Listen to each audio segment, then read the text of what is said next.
Okay, so you're about to release your new album. Yeah. Could you tell me a little bit about it? Well, it's called Far, and it was made in 6 different places with 4 different producers. So it's sort of like a little pieced together monster. And yeah, it's I don't know, I'm just excited about it. What was it like to work with new producers? Really cool. I love working with new people because you always learn something of how they approach music, how they approach sounds, and also just life stuff. You always end up, because it's such an intimate process, you kind of almost end up sort of like living together in this world, and you know, if they're good people, which all of these were, then it's like you just learn how they live in a life of music, which is sort of a specific thing, I guess. So what was it like to record it? How do you mean? Well, I read somewhere that you recorded it in some of it in England and some of it in the States, and right. Well, because it was with 4 different producers, and they all live in different places. At first, I tried to make everybody come to me in New York because I'd made Begin to Hope in New York with David, and it made me so happy to be home and making the record. Like, it made me feel really connected to it, that I thought, okay, this is a sign. Every record I make has to be in New York.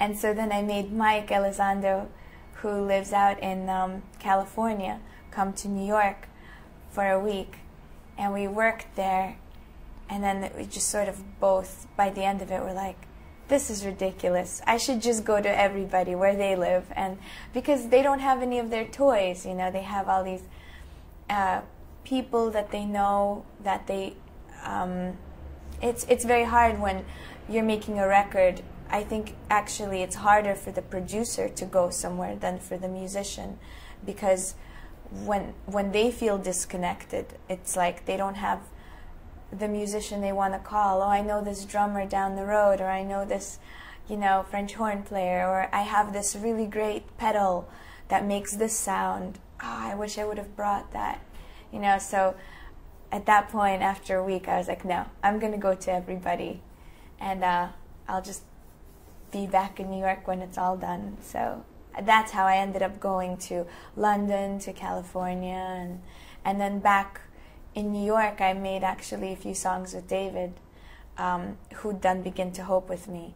So it kind of felt like a return home, and it was really fun.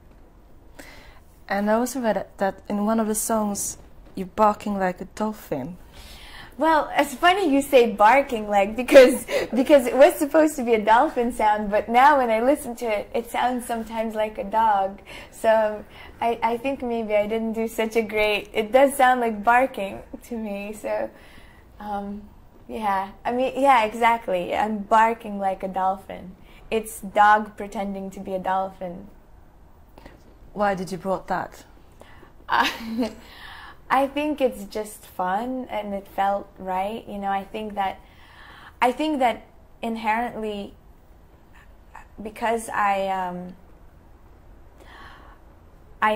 heard such more complicated things than what I could do, which is just play piano and sing. I was always trying to make up for all the missing things, like because I didn't have a band, and so I think that's how I end up, you know, making noises, or sometimes doing drum things with my mouth, and other things, you know, with just always trying really hard to fill in the sounds with just, you know, 2 hands and 2 feet and a voice, you know. You can only do so much.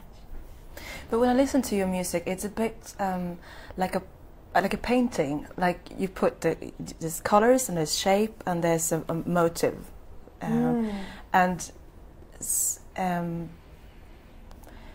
Do you know from the beginning when you start to write music and songs that this is what it's going to be like, or how's the process?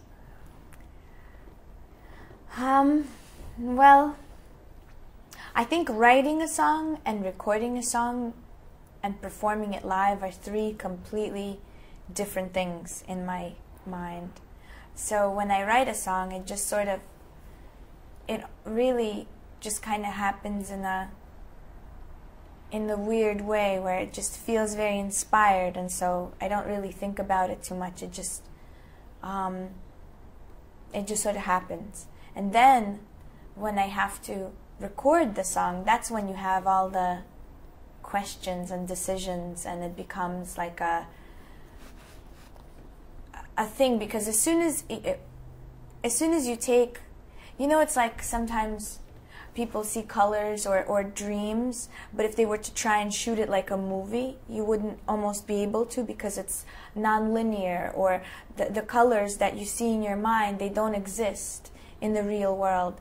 And so as soon as you try and take a song from your mind into piano and voice and then into the real world, something gets lost, and it's like a moment where in that moment you forget how it was, and then it's this new way. And then when you make a record, even those ideas that you had, then those get all turned and changed.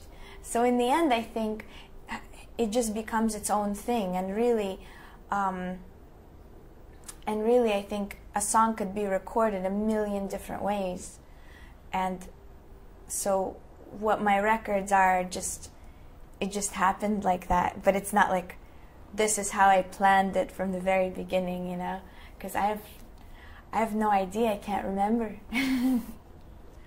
Laughing With is the first single. Yeah. Could you tell me a little bit about that? Well, that was one of those songs that I've had a few of those songs in my life where I've written a song and I thought it was really, really bad, and I didn't play it for anyone for a really long time, and then I played it. I sent it to Garrett in London, and he was like, "This is very, very good." So then I was like, "Well, so it's not very, very bad. It's very, very good." And then that was hard for me to kind of bend my mind around. But I don't know. It's really hard to talk about songs because I honestly don't really know what to say about them. Sometimes I think, I don't know, they're just feelings that happened, and it's really hard to try and think about them even. It's like trying to figure out, a bowl of apples in a painting or something. And like, I don't know why this makes me feel something. I just stand there and I like that bowl of apples. And it's like, what do the apples mean, or why? Or, I don't know. But you sing about God.